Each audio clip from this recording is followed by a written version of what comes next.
Hey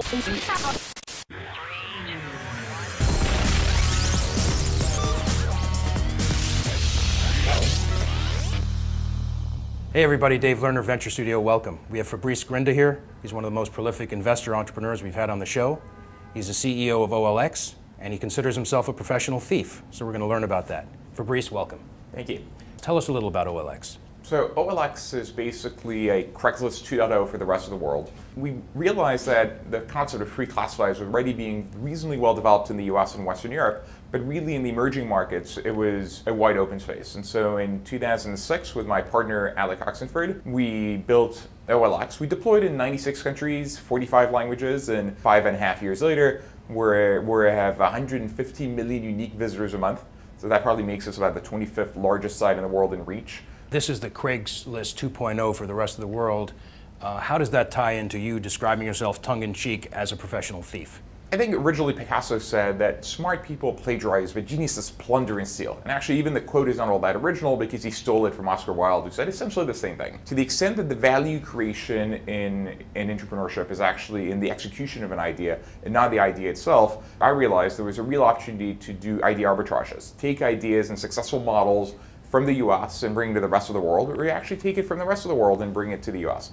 As an investor too, you're quite prolific, 30, 40, 50 investments a year. I've made 86 investments to date, and of those about 25% have been in the US, split half between New York and San Fran, and then 75% have been in the rest of the world, mostly Brazil, Russia, and Germany. You know, I'm sure a lot of our audience is curious about what's going on in Brazil and Russia. Can you tell us a little about why those markets are so exciting for you? These are very large markets. The population of Brazil is 200 million people. The population of Russia is 100 million people. Those countries have been doing very well economically over the last 10 years.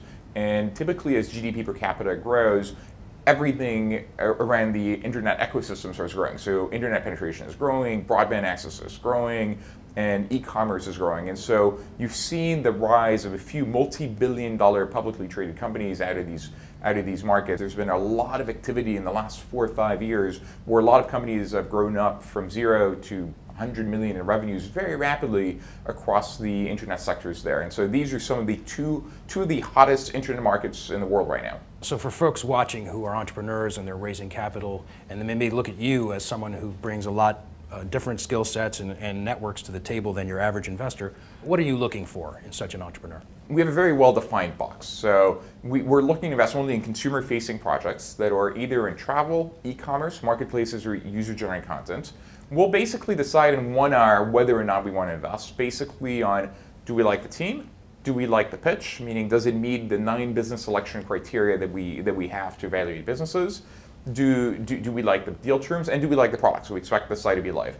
Now when it comes to what matters more, is it the business they're in or is it the team, the reality is you need both. But ultimately, there has to be a trade-off, and you have a fantastically smart entrepreneur, but we may not have the grit, tenacity, and passion. We'll actually take the guy who has the grit, the tenacity, the passion, we'll stick it through in good times and bad times, we'll iterate, because the reality is, success in entrepreneurship is not about having a brilliant idea and boom, that's it. It's basically, it's iteration. Tell us about some of the challenges and gritty, tough times you've had maybe in some of your past companies. Well, my second company, which was Zingy, which I built in 2001, what was really hard is the world had completely changed. And so I came back to the US with the idea of selling mobile games and mobile ringtones. And so the market I was playing in, which is B2C or direct-to-consumer telecom, were probably the 2 most hated words in the industry of venture capital at that point in time. And so it was impossible to raise $1 of venture money. I don't think I'd finished calling a VC to explain what I was doing. They'd already hung up. It was awful. And so little by little, unwittingly in a way, I ended up investing every last penny I had in the company. And it's not as though I put everything in immediately, I put in 50K at a time, but 50K at a time over a period of multiple years led to everything I had borrowed on my credit cards. It got to the point where I missed rent payment for 5 months, I was in the process of being evicted. Not only did I miss payroll 27 times over the course of the 2 years, but I also missed for 4.5 months in a row. And in these 4.5 months in a row, something funny happens. When you stop paying employees, they stop showing up for work. Those are really, really tough times. But ultimately, we grabbed victory from the jaws of defeat. the company became profitable, and it's actually the way we ended up growing out of this. As an entrepreneur, what pushes you through? What lets you keep the core people and make it happen? To be an entrepreneur, I think you need to be somewhat delusionally optimistic that everything is going to work out. And the reality is, by the time that in the early days we were missing payroll, it was actually less clear whether we were going to make it or not. And every time I was like begging and groveling friends and family for $5,000. So we actually ended up raising like 1.4 million, but we raised it like 5,000 at a time.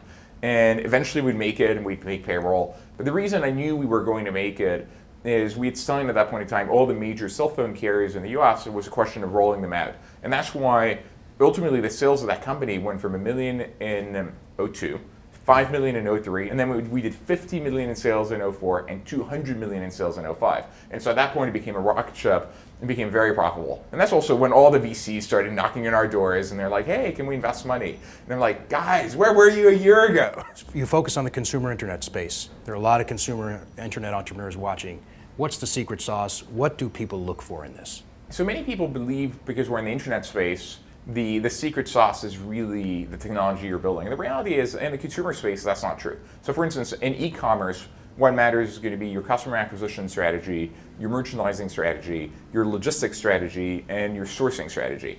And specifically, if you think about the customer acquisition strategy, it really becomes almost a spreadsheet numbers game. And so you need to be really smart about understanding what is the long-term value of your customer based on the average selling price of your product, the gross margin that you have, and the number of repeat purchases you're going to have. And so to the extent that you can prove to us angel investors that when we invest $1, you can get $1.1 back, we will fund you all day long. Fabrice, thank you so much for sharing all this with us. Great to talk to you. Thank you.